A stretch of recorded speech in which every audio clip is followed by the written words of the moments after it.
एक आदमी जिसने हजारों लग्जरी कार्स चोरी करके $9 मिलियन से भी ज्यादा की संपत्ति इकट्ठी कर ली। ये आदमी टैलेंटेड था।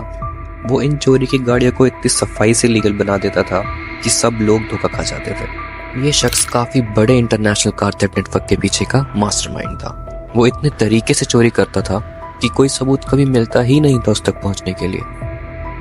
तो ये आदमी है कौन और कैसे उसने अकेले इतने बड़े ऑपरेशन को अंजाम दिया?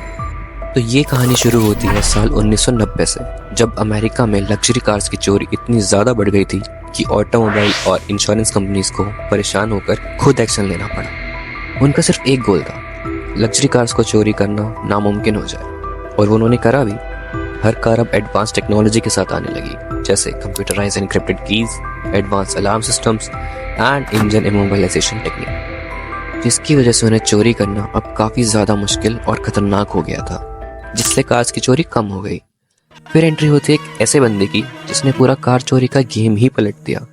1990 के एंड में उसने सड़कों से सैकड़ों लग्जरी कार्स को चुराने का एक तरीका ढूंढ लिया। इस आदमी का ऑपरेशन सिर्फ लोकल नहीं था, ये पूरे कनाडा और अमेरिका में फैल चुका था। हर दिन लाखों की लग्जरी कार्स गायब हो रही थी और पुलिस चाह के भी इसे रोक नहीं पा रही थी। इन कार्स को कनाडा से चोरी करके पूरी दुनिया में भेजा जाता था, जिसकी वजह से उन्हें ट्रेस करना नामुमकिन था। और सबसे अजीब बात जो सामने आई वो ये थी कि सभी कार्स को चोरी करने के लिए असली फैक्ट्री मेड कीज का यूज किया गया था, जिसकी वजह से कौन सी कार चोरी की है ये पता लगाना भी काफी मुश्किल हो गया था। पुलिस के एस्टिमेट के अकॉर्डिंग हर साल करीब $5 मिलियन की लग्जरी कार्स को चोरी करके बेचा जा रहा था। इस ऑपरेशन के पीछे का मास्टरमाइंड था बलविंदर धलीवाल उर्फ बिल धलीवाल। बिल एक स्किल्ड कार मैकेनिक और कार बॉडी वर्क में एक्सपर्ट था। ये एक ऑर्गेनाइजेशन थी जो कार्स को चोरी करती, उन्हें मॉडिफाई करती और दुनिया भर में बेच देती थी। वहाँ की पुलिस ने पता लगाया कि बिल हर दिन 30 से ज़्यादा लग्जरी कार्स की चोरी कर रहा था, जिसकी वजह से वो कार चोरी की दुनिया में अपना नाम बना चुका था। बिल की टोरंटो के एक सबब में एक ऑटो रिपेयर शॉप थी जो वो अपनी वाइफ के साथ चलाता था। बिल और उसकी पत्नी को पैसे की इतनी ज़्यादा भूख थी कि इसके लिए बिल इलीगल काम करने के लिए भी रेडी था। 1980 में इंश्योरेंस फ्रॉड के लिए जेल में रहने के बाद बिल ने पुलिस, कार डीलर्स और इंश्योरेंस कंपनीज को आउटस्मार्ट करने का प्लान बनाया। उसका फर्स्ट स्टेप था वहाँ की लोकल स्क्रैप यार्ड को विजिट करना। वहाँ उसे एक BMW दिखी जिसका काफ़ी बुरा एक्सीडेंट हो रखा था और बिना टाइम खराब किए उसने वो खरीद ली, पर उसे ठीक करके बेचने के लिए नहीं। बिल को चाहिए था उस कार का व्हीकल आइडेंटिफिकेशन नंबर यानी विन। ये किसी भी व्हीकल का सबसे क्रूशियल पार्ट है और हर कार का एक यूनिक विन होता है। विन फैक्ट्री में इशू होता है और एक ही कार के साथ अटैच रहता है। कार क्रश होने के बाद कायदे से तो विन नंबर रिटायर हो जाना चाहिए, पर बिल इस विन को एक नई जिंदगी देने वाला था। उसके मास्टर प्लान का फर्स्ट स्टेप था एक कार चोर को अपनी टीम में लाना, और वो चोर था क्लाउड इलार्जी, ईस्टर्न कनाडा का एक चोर जो अच्छे से अच्छे सोफिस्टिकेटेड सिक्योरिटी सिस्टम्स को भी आउटस्मार्ट कर देने के लिए फेमस था। बिल ने इलार्जी को एक स्पेसिफिक मॉडल की BMW चुराने के लिए हायर किया। ये वही मॉडल था जो उसने स्क्रैप यार्ड से खरीदी थी। इलार्जी ने तुरंत हाँ कर दी। इन लग्जरी कार्स में high tech anti theft devices installed थे, पर इलार्जी भी काफ़ी स्किल्ड चोर था। रात होते ही उसने टारगेट कार ढूंढी और एक स्पेशलाइज्ड टूल से कार अनलॉक की जिससे कि अलार्म्स ना बजे। उसके बाद का टास्क काफ़ी ट्रिकी था। उसे इंजन इमोबिलाइजर को डिसेबल करना था। उसके लिए उसने एक डायग्नोस्टिक प्रोग्राम यूज़ किया जो जनरली कार डीलर्स यूज़ करते थे कार के कंप्यूटर को रीप्रोग्राम करने के लिए।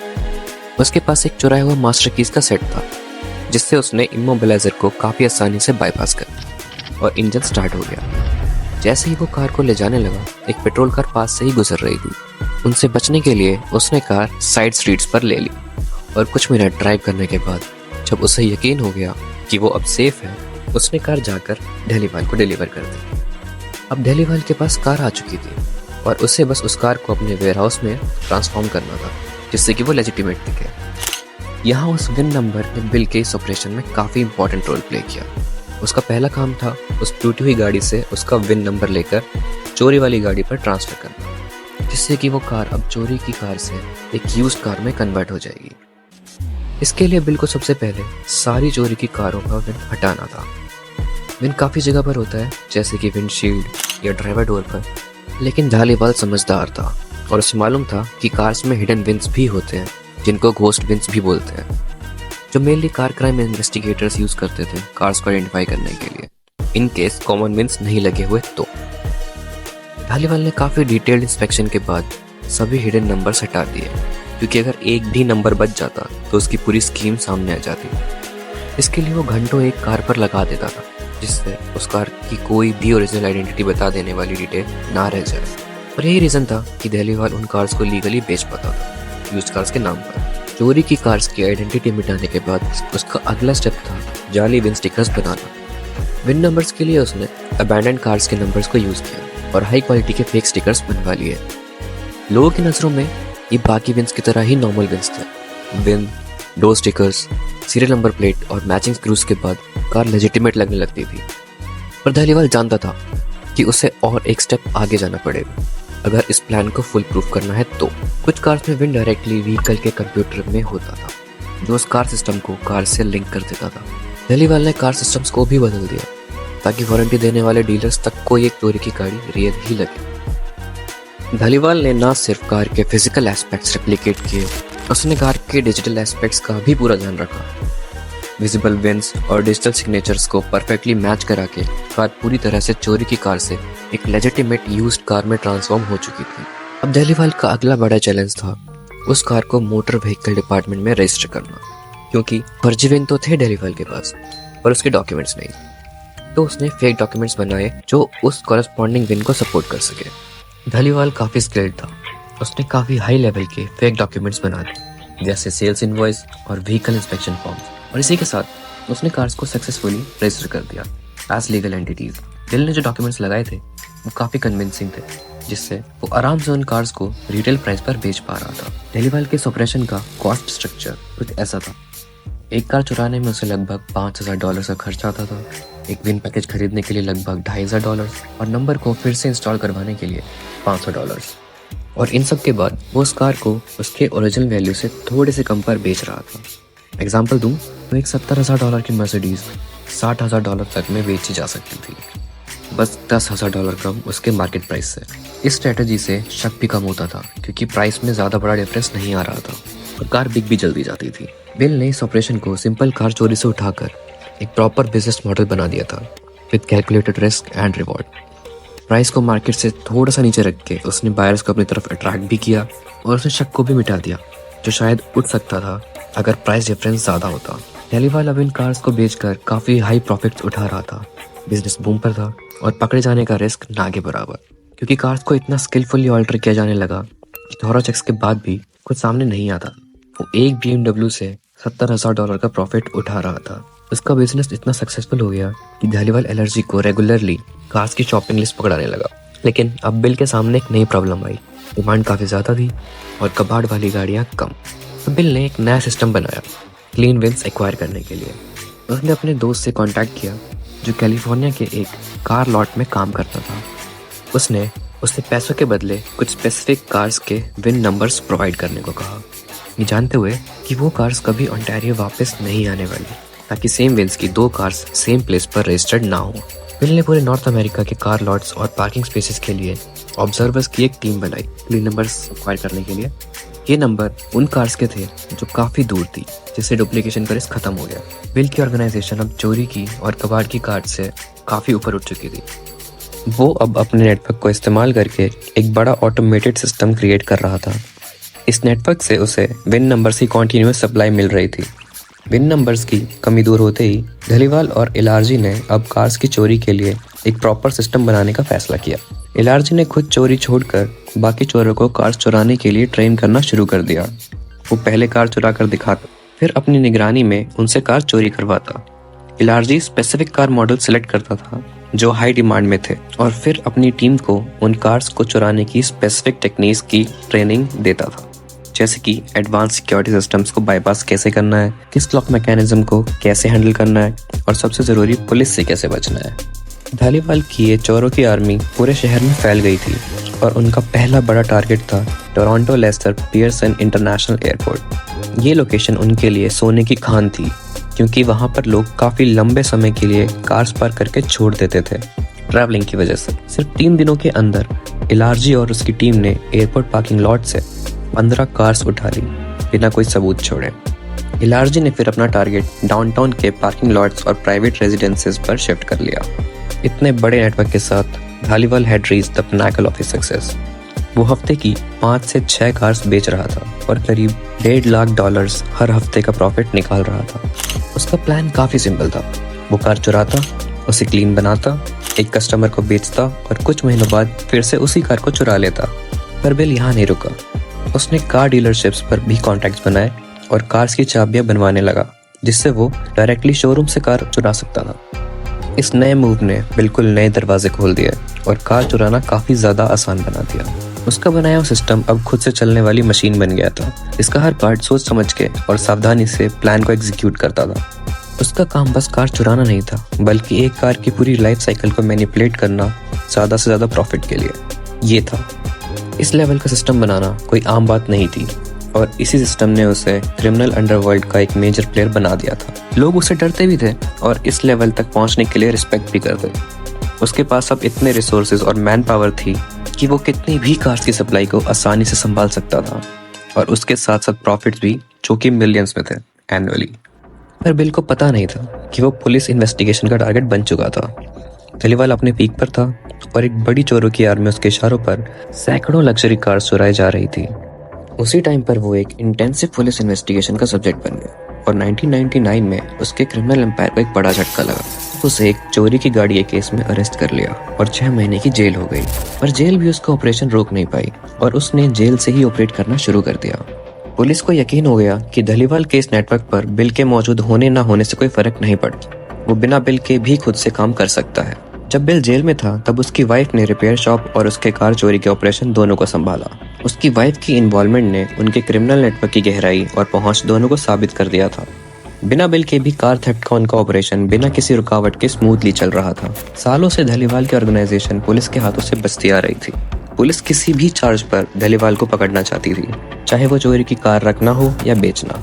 पुलिस की काफी कोशिशों के बाद भी वो धालीवाल पर किसी सीरियस चार्ज को प्रूव नहीं कर पाई और छोटे मोटे चार्जेस के साथ बिल बच गया। पुलिस का पेशेंस खत्म हो रहा था। वो धालीवाल की चालाकियों से तंग आ चुके थे और अब टाइम आ गया था एक डिसाइसिव स्ट्राइक का, जो इस पूरे ऑपरेशन को एक बारी में खत्म कर दे। उसके लिए उन्हें चाहिए थी इनसाइडर डिटेल्स, जैसे कि ऑर्गेनाइजेशनल स्ट्रक्चर, कॉम्प्लेक्सिटी और नेटवर्क। उन्हें अपने एक अंडरकवर ऑफिसर को किसी तरह से ऑर्गेनाइजेशन में घुसाना था और इसके लिए जरूरत थी एक ऐसे शख्स की जो ऑलरेडी उस ऑर्गेनाइजेशन का पार्ट और पुलिस के साथ कोऑपरेट करके उनके अंडरकवर ऑफिसर को ऑर्गेनाइजेशन में नए मेंबर के रूप में इंट्रोड्यूस करा सके। एक इनसाइडर को ढूंढना जो पुलिस के साथ थे इस प्लान का काफी मुश्किल पार्ट था, क्योंकि ऑर्गेनाइजेशन के अंदर लॉयल्टी काफी स्ट्रांग थी और कोई भी बिल को धोखा देने के लिए रेडी नहीं था। पर पुलिस जान चुकी थी कि छोटे मोटे चार्जेस के ऊपर बिल को अरेस्ट करके कोई फायदा नहीं है। ऑर्गेनाइजेशन उसके बिना भी वर्क कर लेगी और अगर इसे जड़ से खत्म करना है तो अंदर घुसना ही होगा और सारी सेंसिटिव डिटेल्स और सबूत इकट्ठे करने पड़ेंगे। जून 1999 पुलिस का काफी लंबे समय का वेट खत्म हुआ जब धालीवाल का एक चोर पकड़ा गया और जेल से बचने के लिए उसने पुलिस की डील एक्सेप्ट कर ली। प्लान था ऑफिसर कैली को एक काफी स्किल्ड चोर के रूप में दिखाकर ऑर्गेनाइजेशन में घुसाना। जून 25, 1999 कैली और वो इन्फॉर्मेंट रेक्सडेल के फ्लैगशिप मोटर्स में गए, जो कि बिल के ऑपरेशन की लोकेशन है। ये मोमेंट पुलिस के लिए एक ब्रेक थ्रू मोमेंट था, क्योंकि कैली ऑर्गेनाइजेशन में इन्फिल्ट्रेट कर चुका था। अंडरकवर ऑफिसर भेजना उस टाइम पुलिस का एक काफी बोल्ड मूव था, पर उन्हें कैसे भी करके इस कार थेफ्ट रिंग को खत्म करना था। कैली का रोल काफी क्रिटिकल था। उसे चोर बन के सबका विश्वास भी जीतना था, साथ साथ ज्यादा से ज्यादा इन्फॉर्मेशन कलेक्ट भी करनी थी बिना कोई शक पैदा किए।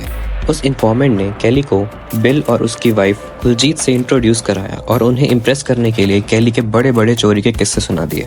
प्लान काम कर गया और धालीवाल ने कैली को उसकी कार थीफ टीम ज्वाइन करने के लिए बोल दिया। कैली ने धालीवाल का ट्रस्ट जीतने के लिए खुद को चोरों की दुनिया में शामिल कर लिया और महीनों तक कैली को कार चुराने के असाइनमेंट्स मिलते रहे, जिसे वो पूरा करता रहा। एक असाइनमेंट में उसे लोकल डीलरशिप विजिट करने को कहा गया, जहां गैंग ने डायरेक्ट शोरूम से लग्जरी कार्स को चुराने का प्लान बनाया था। वहां कैली डीलरशिप के उस एम्प्लॉय से मिला जो बिल के साथ मिला हुआ था और मेंटेनेंस इश्यूज के बहाने डिस्कशन करते करते उसने कैली को कार की चाबी दिखाकर कार की सीट पर रख दी। चाबी लेकर कैली और वो एम्प्लॉय बिल के वर्कशॉप पर आ गए, लेकिन वापस आने पर कैली की मुलाकात एक चोर से हुई जिसे कैली ने पहले रिक्रूट करने का ट्राई किया था। बिल आया और कैली को बताया कि उस चोर ने कैली के ऊपर पुलिस वाला होने का आरोप लगाया था, पर उन्होंने बकवास समझ के इग्नोर कर दिया क्योंकि उन्हें यकीन था कि कैली पुलिस वाला नहीं है। केली को लगने लगा कि धलीवाल को शक हो सकता है कि पुलिस उसके पीछे है और वो शहर छोड़कर कभी भी भाग सकता है। केली का अंडरकवर ऑपरेशन उस चोर की वजह से रिस्क पर था। उसे पता था कि उसे बहुत ध्यान से ट्रस्ट बनाए रखना पड़ेगा और शक मिटाने पड़ेंगे, वरना पूरा ऑपरेशन फेल हो सकता था। शक से घिरे होने के बाद केली ने अपना चोर का कैरेक्टर पूरी तरह से अपना लिया। उसने बिल का ट्रस्ट इस कदर जीत लिया कि बिल मानने को ही राजी नहीं था कि केली अंडरकवर एजेंट हो सकता है। पुलिस को केली की सेफ्टी की चिंता होने लगी और उन्होंने डिसाइड किया कि ऑपरेशन के फाइनल फेज को अंजाम देने का टाइम आ गया है, जो था धलीवाल के नेटवर्क को पूरी तरह से खत्म कर देना।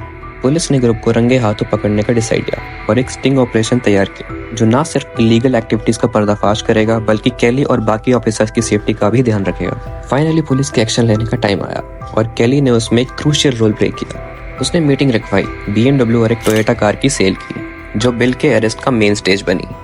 बिल रंगे हाथ पकड़ा गया। उसके पास काफी पैकेजेस मिले जिसमें विन नंबर्स भरे पड़े थे। कार के अंदर एक कंप्यूटर जिसमें डेटा था, फॉर्ज डॉक्यूमेंट्स, धोखे से ली हुई कार्स की लिस्ट, कार्स की चाबियां और जेब में रखा हुआ काफी सारा कैश। बिल अब पुलिस कस्टडी में था और अपने ऑफिसर केली और स्टिंग ऑपरेशन की सेफ्टी बनाए रखने के लिए केली को फेक अरेस्ट करके धलीवाल के बगल वाले सेल में डाल दिया। एक ऐसा सिनेरियो क्रिएट किया गया जिसमें वो दोनों आपस में आसानी से बात कर सकते थे और केली का काम था बिल से ज्यादा इंफॉर्मेशन निकलवाना। केली पर पूरी तरह से भरोसा करते हुए बिल केली को समझाने लगा कि पुलिस को क्या स्टोरी बतानी है और कैसे बचना है। इस कॉन्वर्सेशन से पुलिस को काफी हद तक बिल के ऑपरेशंस और उसके माइंडसेट का आइडिया लग चुका था। हर प्लान का फेल सेफ ऑप्शन अब सामने आ रहा था जो धलीवाल ने ऐसी सिचुएशंस के लिए बनाया था। धलीवाल ने केली को सलाह दी पुलिस के सामने वो ऐसे बिहेव करे कि उसे कुछ नहीं पता था। वो बस एक मीडिएटर था जो दोनों पार्टीज को मिलवा रहा था, जिसे कोई आइडिया नहीं था कि कार चोरी की है। बिल का प्लान था केली को बेगुनाह साबित करवाना, इस बेसिस पर कि उसे कोई आइडिया नहीं था कि वह किसके लिए काम कर रहा था। And then things took a dramatic turn जब पुलिस ने इंटरव्यू करना शुरू किया और केली की एंट्री हुई, पर इस बार क्रिमिनल नहीं, एक ऑफिसर के रूप में। ये देख के बिल की शक्ल पर 12 बज रहे थे। उसे अपनी कॉन्वर्सेशंस याद आने लगी जिसमें उसने केली को सब कुछ बता दिया था, ऑपरेशन की डिटेल्स, यहाँ से निकलने के प्लान्स, सब कुछ। उस मोमेंट पर बिल समझ चुका था कि अब उसका बचना नामुमकिन था।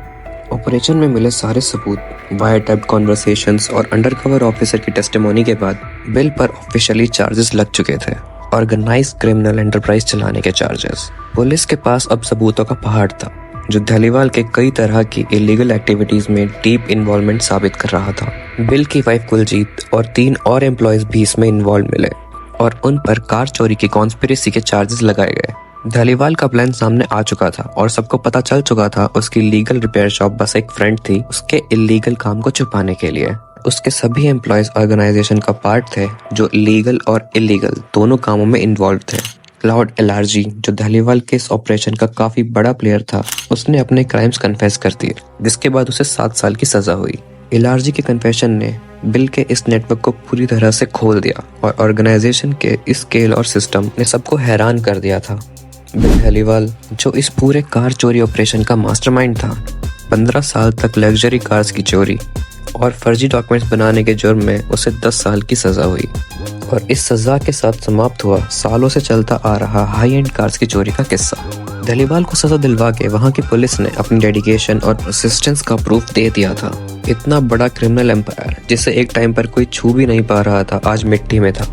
पर बिल धलीवाल इतनी आसानी से मानने वाला इंसान नहीं था। उसने 10 साल की अपनी सजा काटी और बाहर निकलकर फिर से क्राइम की दुनिया में घुस गया।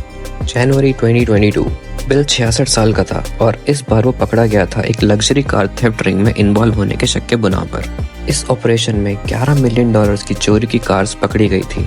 हालांकि ये रीसेंट चार्जेस अभी लीगली प्रूव होने बाकी हैं, पर धलीवाल को 6 महीने की जेल दी गई थी, जो सजा वो पूरी कर चुका है और फिर से एक बार फ्री है। बिल धलीवाल के इस बड़े सक्सेसफुल ऑपरेशन को लेकर काफी थ्योरी सामने निकल कर आई हैं। एक थ्योरी के अकॉर्डिंग बिल के इतने टाइम तक कानून से बचे रहना तभी पॉसिबल था जब उसे खुद सिस्टम से हेल्प मिल रही हो। ये थ्योरी डायरेक्टली उन डिपार्टमेंट्स की इंटीग्रिटी को चैलेंज करती है जो डिपार्टमेंट लोगों को इन्हीं क्राइम से बचाने के लिए बने हैं। लॉ इन्फोर्समेंट एजेंसीज के अंदर सिस्टमैटिक करप्शन काफी सीरियस इशू है जो ऐसे क्रिमिनल रिंग्स को रोकने के बजाय उन्हें सपोर्ट कर रहे हैं। एक और थ्योरी बताती है कि धलीवाल बस एक फ्रेंड था, उसके पीछे एक काफी बड़ी ऑर्गेनाइजेशन शैडोज में काम कर रही है। धलीवाल जैसे काफी प्लेयर्स उस नेटवर्क का हिस्सा हैं जिन्हें कोई और चला रहा है। आपको क्या लगता है, ये केस करप्शन का है या एक शैडो ऑर्गेनाइजेशन इसके पीछे है? अगर आपको ये वीडियो पसंद आई तो लाइक कर देना और ऐसी और वीडियोस के लिए चैनल को सब्सक्राइब कर देना। Thanks and see you guys on another episode.